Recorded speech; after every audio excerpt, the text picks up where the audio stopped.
হে আমার বন্ধুরা, হে আমার মুরব্বিয়ানেরা, শুনে রেখে দিন বাবা, জেনে রেখে দিন বাবা, এই কোরআন মাজিদে বাবা 6666টা আয়াত, কিছু কম বেশি, তার মধ্যে 500টা আয়াত হলো আদেশ আর নিষেধের। এটা জায়েজ, এটা না জায়েজ, এটা চলবে, এটা চলবে না, এটা করো, এটা করো না, এইভাবে 500টা আয়াত। বাকি 6166টা আয়াত হলো হিস্ট্রি অফ পাস্ট, অতীতের ইতিহাস। মুসা নবীর জামানায় এটা ঘটেছে।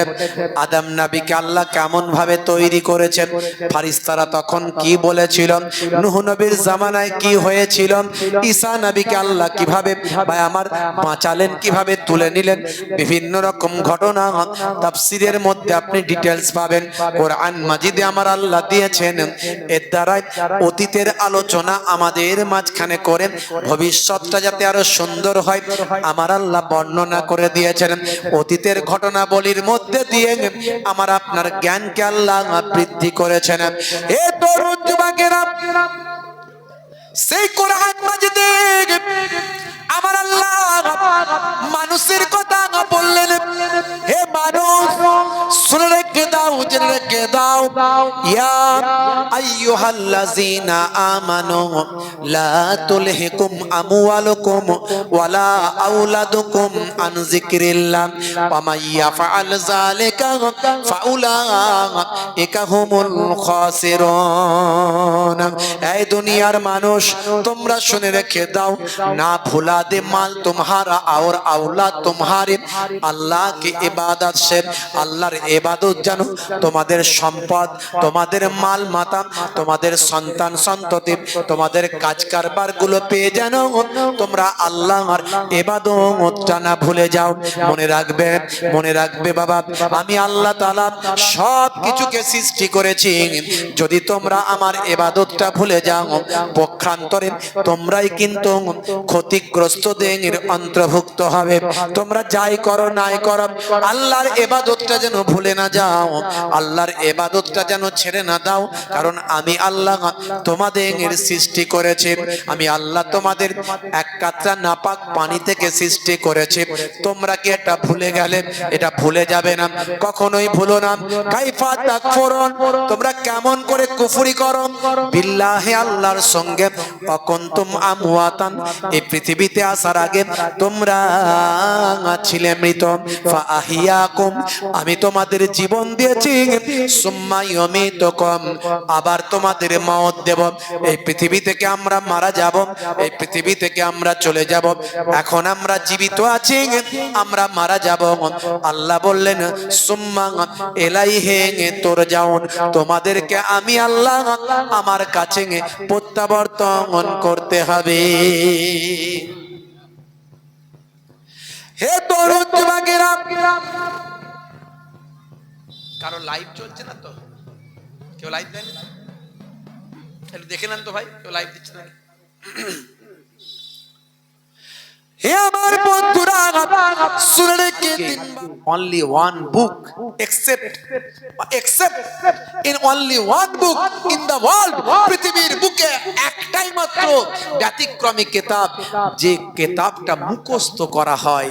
পৃথিবীর বুকে আর কোনো কিতাব দেখাতে পারবেন না।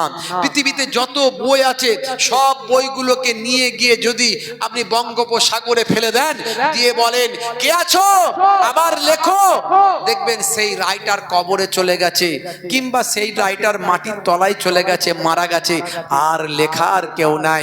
বলবে দাদা যে রাইটার লিখেছিল সে তো মরে গেছে, সে আর লেখার কেউ নাই, আজ থেকে 200 বছর আগের কিতাব, 400 বছর আগের কিতাব আর নাই, কবরে চলে গেছে, লেখার কেউ নাই।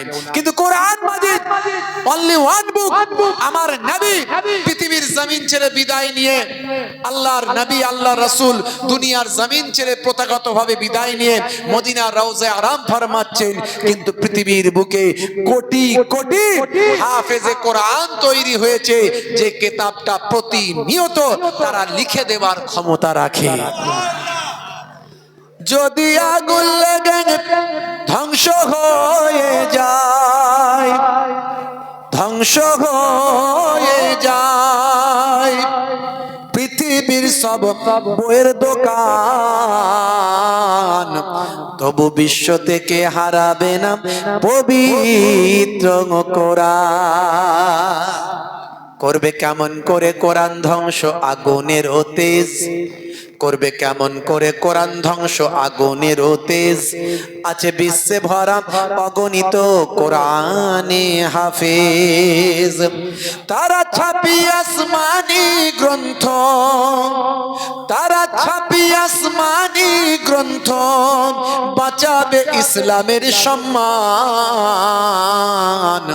তবু বিশ্ব থেকে হারাবে না পবিত্র কোরআন। সেই কোরআন মাজিদ হেফাজতের দায়িত্ব আল্লাহ স্বয়ং নিয়েছেন। তাই কোরআন মাজিদে আল্লাহ রাব্বুল আলামিন নিজে বলছেন, নাহানু নাযালনা যিকরা ওয়া ইন্না লাহু লাহাফিজুন। এই কোরআন মাজিদ আমি আল্লাহ নাজিল করেছি, আর এর হেফাজতের দায়িত্বটাও আমি আল্লাহ নিজেই গ্রহণ করেছি।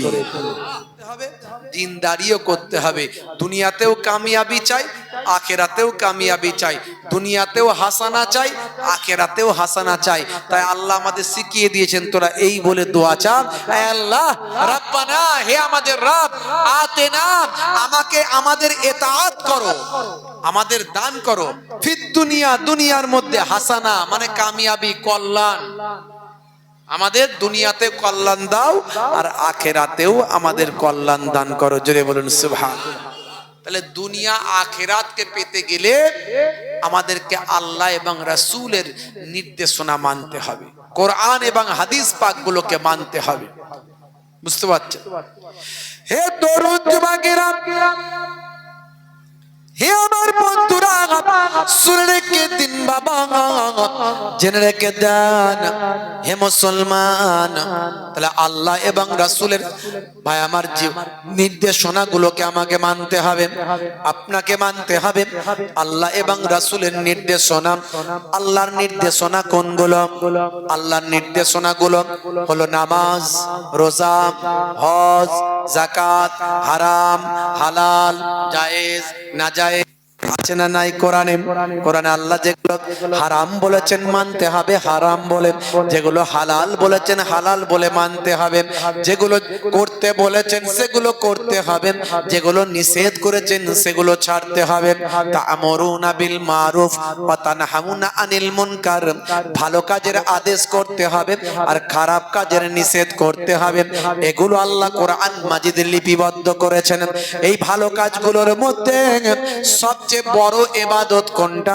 এই বড় ইবাদত আর অন্য কিছু নয়, সবচেয়ে বড় ইবাদত হলো as-সালাত, as-সালাত অর্থাৎ নামাজ আর নামাজ। সেই নামাজ আমাদের ছেড়ে দিলে হবে না। আপনি যাই কাজ করেন, যতই ভালো কাজ করেন, কিন্তু নামাজ ছেড়ে দিয়ে যদি ভালো কাজ করেন, ওই দুনিয়াতে আপনি কিছু পাবেন, আখেরাতে আপনার জন্য কিছু নাই, আখেরাতে কিচ্ছু নাই। আমি তাই এসি কমিটির ভাইদেরকে বলছিলাম, সব ভালো, মিলাদুন নবী করছো, জলসা দিচ্ছ, ওয়াজ নাসিহাত করছো, ভালো ভালো কাজ করছো, সোশ্যাল ওয়ার্ক করছো, সামাজিক কাজ করছো, সব ভালো, কিন্তু নামাজ ছেড়ে দিয়ে যদি করো তাহলে কিন্তু গন্ডগোল। নামাজ ছেড়ে দিয়ে করলে হবে না, নামাজ কিন্তু সবাইকে পড়তে হবে। বুঝতে পারছেন? আজকে আমরা নামাজ ছেড়ে দিয়েছি, আমাদের ঘরের ছেলে পুলেরা নামাজ ছেড়ে দিয়েছে, তাই নামাজে আসতে হবে। হে তরুণ যুবকেরা, হে আমার বন্ধুরা, শুনে রেখে দিন বাবা, জেনে রেখে দেন, আমার আল্লাহ কোরআন মাজিদে 82 জায়গায় নামাজের কথা বললেন। বিভিন্ন জায়গাতে বিভিন্ন ভাবে নামাজের কথা বলেছেন। ওয়াকিমুস সালাত ওয়া আতুজ যাকাত ওয়া আরকাউ মা'আর রাকিন, তোমরা সালাতটা আদায় করো, যাকাতটা প্রদান করো, আর রুকুকারীদের সঙ্গে তোমরা রুকুটা করো। হে তরুণ যুবকেরা, অন্য জায়গায় আল্লাহ বললেন ইন্নাস সালাতা তানহা আনিল ফাহশাই ওয়াল মুনকার, নিশ্চয় নামাজ তোমাকে অশ্লীলতা অন্যায় থেকে দূরে সরিয়ে দেবে। এইভাবে নামাজের কথা অসংখ্য জায়গায় বলা হয়েছে। যদি কেউ ইচ্ছাকৃত ভাবে নামাজ ছেড়ে দেয়, রাসূলের হাদিস থেকে প্রমাণ পাওয়া যায় যে নামাজ ছেড়ে দিল, সে ভাই আমার দিনকে ধ্বংস করলো, দিনকে ধ্বংস করলো। as-salatu ইমাদুদ্দিন, নামাজ হলো দিনের খুঁটি। মান আকামাহা ফাকাদ আকামাদ্দিন ওয়া মান তারাকাহা ফাকাদ হাদামাদ্দিন, যে নামাজ কায়েম করলো সে দিনের খুঁটিকে মজবুত করলো, যে নামাজ ছেড়ে দিল সে দিনের খুঁটিকে ধ্বংসপ্রাপ্ত করলো, অর্থাৎ সে ইসলামের ক্ষতি করলো যে মুসলমান নামাজ ছেড়ে দেবে। হে তরুণ যুবকেরা,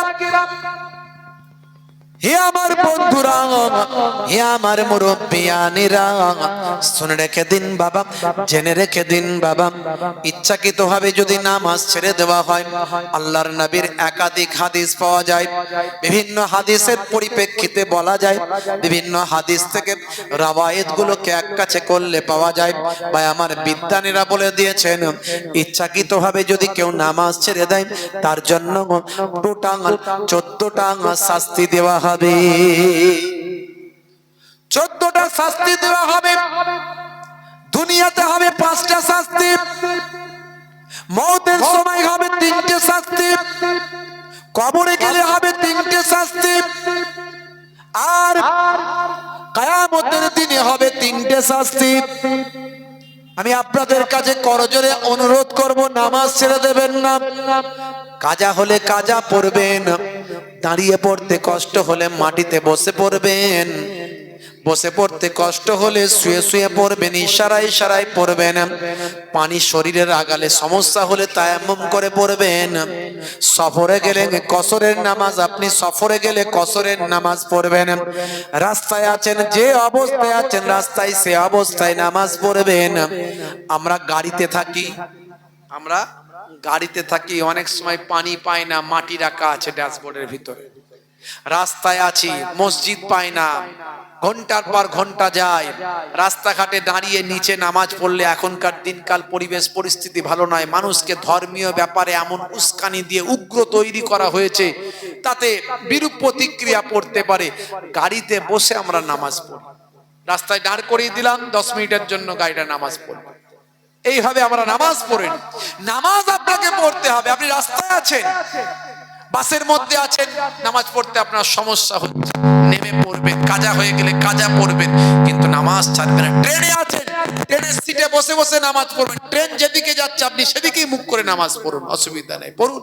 আর যদি আপনি বুঝতে পারেন যে এটা আপনার পশ্চিম দিক, জি হ্যাঁ, মাগরিব আপনি দেখতে পাচ্ছেন, মাগরিব দেখতে পাচ্ছেন, মানে অর্থাৎ পশ্চিম দিক দেখতে পাচ্ছেন, মাশরিক, মাগরিব, জুনুব আর শিমাল, বুঝতে পাচ্ছেন, পূর্ব পশ্চিম, আপনি পশ্চিম দেখতে পাচ্ছেন, সেদিকটাই মুখ করে নামাজ শুরু করে দেন।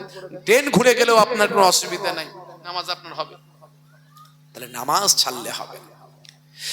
বন্ধুরা আমার, তরুণ যুবকেরা আমার, আজকে মসজিদগুলো ফাঁকা, আমরা মাশাআল্লাহ বিশাল জলসা করি, বিশাল ওয়াজের মাহফিল করি, বিশাল আমরা অনুষ্ঠান করি, বড় বড় সভা সমিতি করি, কিন্তু ওই পর্যন্তই আমাদের শেষ হয়ে যায়, যার জন্য এত কিছু আসল জায়গায় নাই। দয়ার নবী ইন্তেকালের আগে দুটো কথা বলেছিলেন, আসসালাত আসসালাত ওয়া মা মালাকাত আইমানুকুম, হে আমার উম্মতেরা নামাজ নামাজ নামাজ, আর তোমাদের অধীনস্থ যারা কাজকর্ম করেন তাদের সঙ্গে তোমরা কখনো খারাপ ব্যবহার করো না। এই দুটো কথা বলে পৃথিবীর জমিন থেকে দয়ার নবী আমার ইন্তেকাল করেছিলেন। হে তরুণ যুবকেরা, সেই নামাজকে প্রতিষ্ঠা করার জন্য আমার নবীর দান্দান মোবারক শহীদ হয়েছিল ওহদের ময়দানে। সেই নামাজকে প্রতিষ্ঠা করার জন্য আমার নবীর সাহাবায়ে কেরামেরা শহীদ হয়েছিলেন। হে তরুণ যুবকেরা, হে আমার মুরব্বিয়ানেরা, বন্ধুরা আমার, যুবকেরা আমার, যে অবস্থায় থাকেন না কেন নামাজ ছেড়ে দেবেন না। আজকের ওয়াজ থেকে যদি আপনি নামাজটা ভালো করে গ্রহণ করতে পারেন তবে আপনার ওয়াজ শোনা সার্থক। আপনি সব নিয়েছেন, নামাজটা নেননি, আপনার সবটাই বেকার। পৃথিবীর কোন মোল্লা মৌলবী নাই আপনাকে বলতে পারে হ্যাঁ মোহেবুল্লাহ হুসাইনি ভুল বলে গেল। আমি যতই হোক ভাই, আমার বিরাট বড় আমার পড়াশোনা নাই, আমি এখনো স্টুডেন্ট, আমি এখনো ছাত্র, যেটুকু আল্লাহ আমাকে শিখিয়েছেন টাইটেল, এদিকে মুমতাজুল মুহাদ্দিসিন এমএম, এদিকে মাস্টার ডিগ্রি এমএ, এদিকে বিএড, এই টুকটাক যেটুকু ডিগ্রি পত্র আছে, আর তার সঙ্গে সঙ্গে 16 বছর একটা হাই সেকেন্ডারি স্কুলে শিক্ষকতার দায়িত্বে আছি, 3 বার টিচার ইনচার্জের দায়িত্বে ছিলাম। তো যাই হোক, এর মধ্যেও আমি বলি শিক্ষার কোনো শেষ নাই। উতলুবুল ইলমা মিনাল মাহদি ইলাল লাহাদ, মায়ের কোল থেকে মৃত্যুর কোল পর্যন্ত শিখতে থাকো, আমার নবী বলেছেন। বাপেরা আমার, আমি এই জন্য বলি আমি এখন স্টুডেন্ট, আমার এই ছোট্ট জ্ঞান বুদ্ধিতে আল্লাহ যেটুকু শিখিয়েছেন, আমি মনে করি নামাজ যদি কেউ ছেড়ে দেয় তার সব শেষ। আপনি যা করবেন দুনিয়াতে আল্লাহ দেবেন, ভালো কাজ করেছেন দুনিয়াতে আল্লাহ আপনাকে তার জাযা বদলা দিয়ে দেবেন, আখেরাতে আপনার কিছু নাই। আপনি নামাজই পড়েননি, আসল জিনিস পড়েননি। হে তরুণ যুবকেরা, ইচ্ছাকৃতভাবে যদি কেউ নামাজ ছেড়ে দেয় দুনিয়াতে হবে 5টা শাস্তি। 1 নাম্বার হলো বেনামাজির চেহারায় কোনো নূরের জ্যোতি থাকবে না। দেখবেন নামাজি মানুষদের একটা চেহারায় নূরের জ্যোতি থাকে, নামাজি মানুষ বলে চেনা যায়, একটা আল্লাহওয়ালাদের নিশানি থাকে। বেনামাজি বান্দার চেহারায় কোনো নূরের জ্যোতি থাকবে না, এটা হলো 1 নাম্বার। 2 নাম্বার হলো বেনামাজি বান্দার রুজিতে কোনো বরকত হবে না, খালি আজ টাকা নাই, টাকা নাই, টাকা নাই, আজ নাই, আজ নাই। হুজুর এত ইনকাম করছে কিন্তু পয়সা দেখতে পায় না, একটা তাবিজ করে দিন। তাবিজ যে মোহেবুল্লাহ হুসাইনি করে দেবে, মাল করি কিছু আসবে না, আসবে না, লাভ তো আমারই হবে। কথা ঠিক না ভুল? হ্যাঁ, আর আমি যদি সঠিক হয় আমি বলবো বেটা নামাজ পড়ো কিনা একটু তুমি বলো। বলে হুজুর নামাজ পড়ি না। নামাজ যদি তুমি না পড়ো, নবী বলেছে বরকত হবে না। আর আমি কোথাকারের কে দুটো আমরা ভাতে দেন, আমি তোমাকে 2 কলম আল্লাহর কোরআনের আয়াত লিখে বলে দিতে পারবো না যে আমার লেখনির কারণে তোমার বরকত হবে। মনে রাখবে, গলায় যদি কোরআন মাজিদ ঝুলিয়ে দাও তবুও তোমার বরকত হবে না, কারণ তুমি আল্লাহর নির্দেশ তুমি মানো না। আল্লাহ 82 বার নামাজের কথা বলেছেন, তুমি আল্লাহর নির্দেশটাকে অমান্য করেছো। ভাইরা আমার, যদি আপনি মালিকের একবার নির্দেশ অমান্য করেন, মালিক রেগে যায় কি যায় না? নিশ্চয় যায়। আর 82 বার যদি মালিক একটা নির্দেশ করে, সেটা যদি আপনি অবজ্ঞা করেন, মালিক আপনাকে দোকানে কাজ রাখবে, আপনাকে কারিগর হিসাবে রাখবে, আপনাকে কাজ দেবে, আপনাকে তার আন্ডারে মালিক কখনোই রাখবে না। কারণ 82 বার যার কথা আপনি শোনেননি, সে আপনাকে গেট আউট ফ্রম হিয়ার করে তাড়িয়ে দেবে। হে তরুণ যুবকেরা, হে আমার বন্ধুরা, তাহলে বেনামাজি বান্দার রুজিতে বরকত হবে না 2 নাম্বার।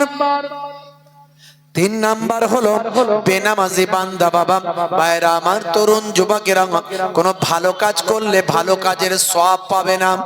ভালো কোনো কাজ করেছে বেনামাজি বান্দা, কিছু মানুষকে খাইয়েছেন, কিছু মানুষকে দেখেছেন, কিছু মানুষকে পোশাক দিয়েছেন, কিছু মানুষের উপকার করেছেন, যা কিছু করবে বাবা দুনিয়ার জমিনে তার জাযা বদলা আল্লাহ দেবেন, কিন্তু আখিরাতের জন্য বেনামাজির নামাজ আমলে কোনো সওয়াব লেখা হবে না। এটা হলো 3 নাম্বার। আর 4 নাম্বার হলো বেনামাজি বান্দা যখন নিজের জন্য কোনো দোয়া চাইবেন, আল্লাহ তুমি আমার এই দোয়াটা কবুল করো। বেনামাজি বান্দার দোয়া আল্লাহর দরবারে কবুল হবে না। এটা হলো 4 নাম্বার। আর 5 নাম্বার হলো বেনামাজি বান্দার জন্য যদি গ্রামের ইমাম সাহেব, কোন পীর সাহেব, কোন মুফতি সাহেব, কোন মাওলানা সাহেব যদি বেনামাজি বান্দার জন্য দোয়া চায়, মনে রাখবেন বেনামাজি বান্দার জন্য ওই হুজুরের দোয়াও কবুল হবে না। এই হলো 5টা দুনিয়াতে শাস্তি। বেনামাজি বান্দার 5টা দুনিয়াতে শাস্তি। বাপেরা আমার, তরুণ যুবকেরা, হে তরুণ যুবকেরা, মওতের সময় হবে 3টে শাস্তি। 1 নাম্বার হলো বেনামাজি বান্দার মৃত্যু যখন হবে, প্রচন্ড অপমানের সঙ্গে তার মৃত্যুটা হবে, জিল্লাতের সঙ্গে তার মৃত্যুটা হবে, মৃত্যুটা হবে অপমানের সঙ্গে, ভাই আমার জিল্লাতের সঙ্গে লজ্জিত অবস্থায় তার মৃত্যু হবে। এটা হলো 1 নাম্বার। 2 নাম্বার হলো বেনামাজি বান্দা যখন মারা যাবে, প্রচন্ড ক্ষুধার্ত অবস্থায় মারা যাবে। এটা হলো 2 নাম্বার। 3 নাম্বার হলো বেনামাজি বান্দা যখন মারা যাবে, প্রচন্ড পিপাসা অবস্থায় মারা যাবে। হে তরুণ যুবকেরা, এই 3টে হলো বেনামাজি বান্দার মওতের সময় শাস্তি। কবরে গেলে 3টে শাস্তি, কবরে গেলে 3টে শাস্তি। 1 নাম্বার হলো বেনামাজি বান্দা যখন কবরে যাবে, তার 3টে শাস্তি হবে। প্রথম 1 নাম্বার, কবরের মাটিটা তাকে এমন ভাবে চেপে ধরবেন, ভাই আমার তার একদিকের পাঁজরের হাড় অপর দিকের পাঁজরের হাড়ের মধ্যে ঢুকে যাবে। এটা হলো 1 নাম্বার শাস্তি। 2 নাম্বার, সেকেন্ড টাইপ শাস্তি, ভাই আমার দ্বিতীয় টাইপের শাস্তি যেটা হবে, সেটা হলো বেনামাজি বান্দার কবরটা আগুনের টুকরা হয়ে যাবে। 2 নাম্বার শাস্তি। 3 নাম্বার শাস্তি যেটা থার্ড স্টাইলের শাস্তি যেটা হবে, সেটা হলো বেনামাজি বান্দার কবরে একটা ভয়ঙ্কর সাপ নিয়োগ করা হবে, যে সাপটার নাম হবে সুজা আকরা সাপ। যে সাপটা একবার যদি দুনিয়ার জমিনে নিঃশ্বাস ছাড়ে, কিয়ামত পর্যন্ত সেখানে আর ঘাস জন্ম নেবে না। এই ভয়ঙ্কর শাস্তি। বলে হুজুর, আমরা তো কবরস্থানে মাঝে মাঝে যাই, গিয়ে কবরস্থানে হঠাৎ করে দেখা গেল একটা ক্রিকেট খেলতে খেলতে বলটা চলে গেছে। গ্রামের ছেলেরা বলটা তুলতে গেল, অনেকে সাহস করে না, অনেকে সাহস করে। বলটা তুলতে গিয়ে বলটা কবর থেকে যখন তুলছি, হুজুর কই কোন রকম তো কই শাস্তি টাস্তি দেখতে পাচ্ছি না, আছে সাপ, না আছে আগুন, না আছে কি। মনে হতে পারে বন্ধুরা আমার, তাদের কিভাবে শাস্তিটা হয় আমরা কিন্তু জানি না। আচ্ছা বলুন তো, আমরা স্বপ্ন দেখি না, মাঝে মাঝে দেখি না? স্বপ্ন দেখি তো। এই স্বপ্ন আপনি দেখছেন, বসে শুয়ে শুয়ে ঘুমিয়ে ঘুমিয়ে স্বপ্ন দেখছেন যে আপনি হঠাৎ বাসে করে যাচ্ছেন, বাসটা অ্যাক্সিডেন্ট হলো, কত লোক মারা গেল, আপনার হাত কেটে একটা চলে গেছে এদিকে, আপনি থরথর করে কাঁপছেন, রক্ত বেরোচ্ছে, প্রচন্ড চিৎকার, হইচই চেঁচামেচি, মানুষজন আচারকে ছুটে আসছে, একটা অন্য পরিবেশ। এই মধ্যে আপনি স্বপ্ন দেখছেন, অথচ আপনার বাড়ির লোক তারা কেউ বসে আছে, কেউ শুয়ে আছে, কেউ গল্প করছে, আর আপনি কিন্তু স্বপ্নের মধ্যে শাস্তি পাচ্ছেন, ভয়ঙ্কর একটা বিপদের মধ্যে আছেন। আবার আপনার ঘুমটা হুট করে ভেঙে গেল, হাত ফাত সব ঠিক আছে রে, আমি মরে যাইনি, বেঁচে আছি আমি, আমার রক্তভক্ত কিছু বেরোয়নি। এই যে শাস্তিটা হলো, স্বপ্নের মধ্যে একটা ঘটনা ঘটলো, এটা কি দুনিয়ার কোনো মানুষ দেখতে পাবে? এই দুনিয়ার কোনো মানুষ দেখতে পাবে? যারা ঘরে শুয়ে বসেছিল, হাসছিল, খেলছিল, তারা দেখতে পেয়েছে? আপনি স্বপ্নের মধ্যে পেয়েছেন। কবরের শাস্তিটা আল্লাহ কেমন ভাবে দেবেন, দুনিয়ার মানুষ বলকুড়া থেকে দেখতে পাবে না। বোঝা গেল? এই বোঝা গেল? আল্লাহর ওলিরা কবরে মরে, মুর্দানান মরে জিন্দা। আলেম ওলামা হুজুররা বলে এক শ্রেণীর মানুষ বাদর সব বাজে কথা, কবর খোলো তো দেখি কেমন জিন্দা আছে দেখি। আর কবরে জিন্দা থাকলে তো খেতে দিতে হবে, দিতে হবে না? কবরে জিন্দা থাকলে বাটি লাগবে, থালা লাগবে, বাসন লাগবে, ভাত লাগবে, তরকারি লাগবে, দেওয়া হয় নাকি? কি খেয়ে বেঁচে আছে? আবার খেলে টয়লেট ফয়লেট করতে হবে, তার আবার কোথায় টয়লেট ফয়লেট, কোথায় কি আছে? বলে না বলে না? আচ্ছা বলুন তো, মায়ের পেটে সন্তান জীবিত থাকে কি থাকে না? জোরে বলেন, জীবিত থাকে কি থাকে না? ভূমিষ্ঠ হওয়ার আগে সন্তান জীবিত থাকে কি থাকে না? তার কি থালা বাসন লাগে, পানি লাগে, টয়লেট করার জায়গা লাগে? তাহলে মায়ের পেটটায় আল্লাহ যেভাবে সন্তানকে তার নিজের কুদরতি ক্ষমতায় জীবিত রাখেন, যারা আল্লাহর মাহবুব বান্দা হন, কবরে আল্লাহ তাদেরকে কিভাবে জীবিত রাখেন তিনিই জানেন, আমরা জানি না। আল্লাহর কোরআন কখনো মিথ্যা নয়। আমাদের বুঝতে ভুল হয়, আমরা বুঝি না বলে ব্যাখ্যা ভুল করি। আল্লাহকে দেখি না মানবো কি করে? আল্লাহকে দেখতে পাই না, আল্লাহকে দেখি না, আল্লাহকে বিশ্বাস করবো কি করে? আচ্ছা, আমরা এমন অনেক জিনিস দেখতে পাই কিন্তু আমরা সেগুলোকে ধরতে পারি না। পারি? আচ্ছা, পানিকে আপনি ধরতে পারেন? পানি আছে না নাই? পানি আছে না নাই? ধরতে পারেন? পারবেন না। আগুন, আগুনকে ধরতে পারেন? বলেন, আগুন ধরতে পারেন? আগুন আছে না নাই? আছে, ধরতে পারেন? পারেন না। বাতাস, বাতাস, বাতাসকে তো দেখাও যায় না আর ধরাও যায় না। তাহলে আপনি কি করে ভাবছেন যে আল্লাহকে দেখবেন তবে মানবেন? আল্লাহকে দেখাও যায় না, ধরাও যায় না, কিন্তু আল্লাহকে অনুভব করা যায়। আর সবচেয়ে বড় আল্লাহকে পাওয়ার নিদর্শন হলো আল কোরআন। এই প্রথমেই বলেছি, এই কোরআন মাজিদ থেকে আপনাকে আল্লাহকে বিশ্বাস করার সবচেয়ে বড় নমুনা। কারণ আমার নবী তিনি দুনিয়াবি প্রথাগতভাবে উম্মি ছিলেন, অর্থাৎ দুনিয়াবি তিনি কোনো টিচারের কাছে পড়াশোনা করেননি। প্রথাগতভাবে আমরা যেমন শিক্ষায় শিক্ষিত হই, নবী সেভাবে হননি। তাহলে নবী গ্রামার জানলেন কি করে? ইতিহাস জানলেন কি করে? ভূগোল জানলেন কি করে? কোরআন মাজিদ খুলুন, বিজ্ঞান পাবেন, ভূগোল পাবেন, দর্শন পাবেন, ইতিহাস পাবেন, গ্রামার পাবেন, ম্যাথ পাবেন, সবটাই কোরআনে পাবেন। আমার নবী দুনিয়াবি ভাবে যদি হতেন, দুনিয়াবি ভাবে জানলেন কি করে? আমার নবীর শিক্ষক হলেন আল্লাহ। আল্লাহ যেমন বলে দিয়েছেন তেমন নবী মুখ থেকে বলেছেন, সেটাই লিখিত হয়েছে আল কোরআন। নারায়ে তাকবীর, নারায়ে তাকবীর, নারায়ে রিসালাত, নারায়ে তাকবীর। তাহলে এই কথাগুলো দিয়ে আপনাকে বুঝতে হবে আল্লাহ আছেন, নবী ছিলেন, কোরআন সত্য, জান্নাত জাহান্নাম হবে, দুনিয়ার আমাদেরকে ভালো কাজ করতে হবে, একদিন আমাদের বিচার হবে, সেদিনে নেকি আর বধি আমাদের হাতে দেওয়া হবে, পাপ আর পুণ্যি। বন্ধুরা আমার, তাহলে কবরে গেলে হবে তিনটে শাস্তি বেনামাজি বান্দার, আর তিনটে হবে কিয়ামতের দিনে। হে তরুণ যুবকেরা, হে আমার বন্ধুরা, শুনে রেখে দিন বাবা, জেনে রেখে দেন। হে মুসলমান, একটুখানি লক্ষ্য করুন বাবা ভাইরা আমার, তরুণ যুবকেরা, কিয়ামতের দিনে তিনটে শাস্তি হবে। এক নাম্বার হলো কিয়ামতের দিনে আমার আল্লাহ তাআলা হাসরের ময়দানে ওই বেনামাজি বান্দার দিকে রহমতের দৃষ্টিতে তাকাবেন না। হাসরবাসীদের দিকে যখন রহমতের দৃষ্টিতে আমার আল্লাহ তাকাবেন, সকলের জন্য ওটা হলো সবচেয়ে বড় পাওনা। দুনিয়াতে আমরা আল্লাহ দেখিনি, কিন্তু হাসরের ময়দানে এমন একটা সময় আসবে জান্নাতীরা আমার আল্লাহর দিদার পাবে বাবা, এটা তাদের জন্য বড় পুরস্কার। আমার আল্লাহ হাসরবাসীদের দিকে রহমতের দৃষ্টিতে তাকাবেন, কিন্তু বেনামাজি বান্দার দিকে রহমতের দৃষ্টিতে আমার আল্লাহ তাকাবেন না। এটা হলো এক নাম্বার শাস্তি।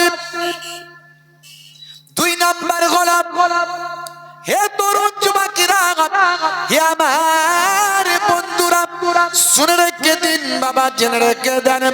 হে মুসলমান, বেনামাজি বান্দার আমল নামাটা ডান হাতে দেওয়া হবে না, পেছন দিক থেকে ঘুরিয়ে বাম হাতে দেওয়া হবে।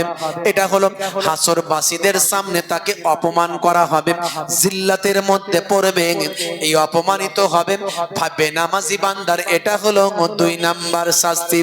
আর তিন নাম্বার শাস্তি হলো বেনামাজি বান্দাকে হাসরের ময়দানে বিচার বিচারের পরে টানতে টানতে অপমানের সঙ্গে ভাই আমার জাহান্নামার আগুনে নিক্ষেপ করা হবে। এই তিনটে শাস্তি বেনামাজ